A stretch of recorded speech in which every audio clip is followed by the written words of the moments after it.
Yeah. So where did the love for generative art come from? What's your generative art story? And can you kind of touch on FX hash and collections you've put up there? I think generative art for me is like the perfect medium, I guess. I don't really consider myself much of an artist or like a traditional designer. As a product designer, I put lines and squares and circles on the screen and some formation. And a lot of that is through manipulation and like trial and error. Whereas I think traditional art is a little bit less forgiving in that manner. So generative art sort of crosses that line where, I can try some stuff out, see how it generates some outputs, change it a little bit later, come up with some new rules and apply it, and then figure out my rules from before didn't really work, and manipulate all of them sort of as I go to find a new output or what feels good in the end through a bunch of, like I said, different iterations. And without generative art or even the logic behind the scenes, it's pretty hard to do that. Yeah, you say you may not be the best artist, but I really love a lot of these. I mean, just going through the collections, the window view one is amazing. And going through is it GEI or GE1 and 2? Yeah, one and two. Those are beautiful. Technically, for either the devs or designers listening, like, how do you do that? Someone who's maybe never made generative art, what are you actually doing at your computer to play around and kind of make this? A bunch of if then rules, I guess, with different logic applied to them, I guess is the simplest way to put it.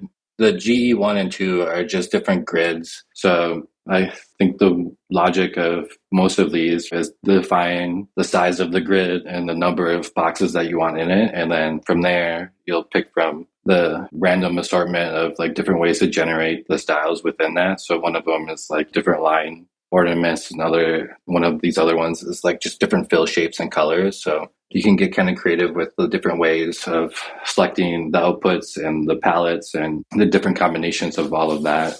Then it grabs a bunch of these different randoms and puts them in the output, and it'll generate one of these for each of the seeds. Yeah, and I remember you tweeted some screenshots of, I'm guessing another piece. I don't know if you ever released them or not, but they look like colored waves stacked on top of each other. It reminded me of the meridians in kind of a more minimal way, but they were really beautiful. Oh, thanks. Yeah, I have a bunch of stuff that I just kind of play around with that I probably should release that I haven't. I'm really interested into FX hash. I guess to answer that question first, it was really, I think, going back to Code Makes Art, if we really boil down what the initial idea was, I think FX hash was kind of it plus more. And it just did such a great job of executing some of what we wanted to do. It like totally stole my attention for a while. And I put some stuff out on that. And I think that also helped me develop my skill set and encouraged me to learn. And people are sharing their code and a bunch of the repos. And I don't really think I had a community or there was as much generative art being shared prior to that. Yeah, so if someone's listening and has been intrigued by generative art before, but doesn't know where to start, what would you recommend? How does someone get started kind of messing around and creating a collection?